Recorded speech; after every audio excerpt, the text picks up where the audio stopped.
The war arena of Karoth was a cathedral of violence.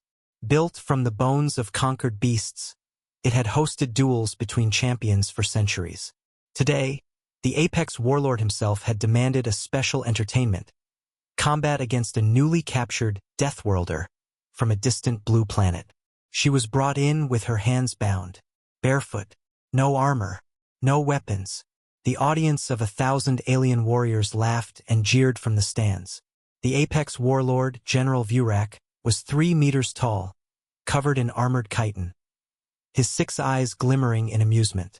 In his clawed hands, he held the ceremonial execution blade, a jagged weapon forged from the fangs of a star leviathan. "She is small," Vurak rumbled to the crowd, his voice booming. "She will scream quickly." The girl did not answer. She just looked at him. The silence stretched. 5 seconds. 8, 11, 13. Vurak took a step forward, raising his weapon. That was when she moved. The chains on her wrists snapped apart as if they were paper. In a blur, she closed the distance, her hands wrapping around the shaft of Vurak's blade. The audience gasped as she snapped it clean in half. The jagged edges fell to the ground with a metallic clang. Vurak froze. This wasn't possible. The execution blade was unbreakable. No creature had ever shattered it. Not even other apex predators from Deathworld-class planets.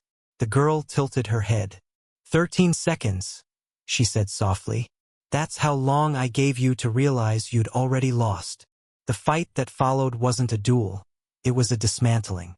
Vurak swung his claws in a wide arc, but the girl sidestepped effortlessly, driving a palm strike into his knee joint. Armor cracked.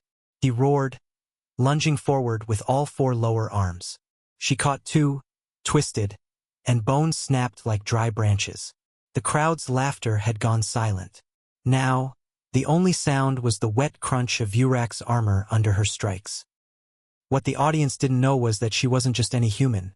She was Sergeant Mara Vance of the Terran Defense Corps, trained on a world where gravity was 1.2 GS, where predators stalked you in your own cities, and where survival meant outthinking and outfighting anything that came for you. Captured during a skirmish on the frontier, she'd been brought here as a trophy. Her captors thought they understood dangerous species. They'd never met a Deathworlder soldier. Vurak, now bleeding from multiple wounds, staggered back. "What are you?" he demanded. Mara stepped forward, eyes cold. "I'm human, and you should have killed me when you had the chance." She drove her fist into his chest plate. The armor caved, ribs breaking beneath. The apex warlord fell to his knees. The crowd's murmurs turned to panicked shouting. This wasn't how the ritual was supposed to go. A champion could not lose, especially not to a prisoner. From the upper balcony, an Imperial overseer barked an order to the guards. Blasters were drawn. Mara reached down, tore Vurak's own sidearm from his belt, and in one fluid motion, fired 3 shots. The guards collapsed before they could take aim. She dropped the weapon at Vurak's feet.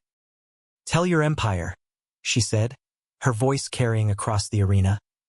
"The next time you take a human, we won't just break your weapons, we'll break your throne." With that, she walked to the arena gates. The crowd parted in stunned silence, no one daring to move against her.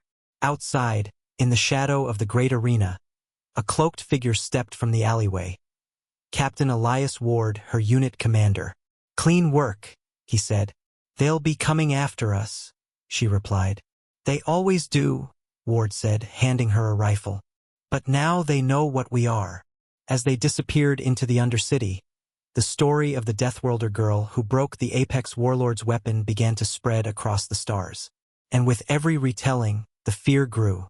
Humans weren't prey. They were the nightmare you didn't see coming, until it was too late.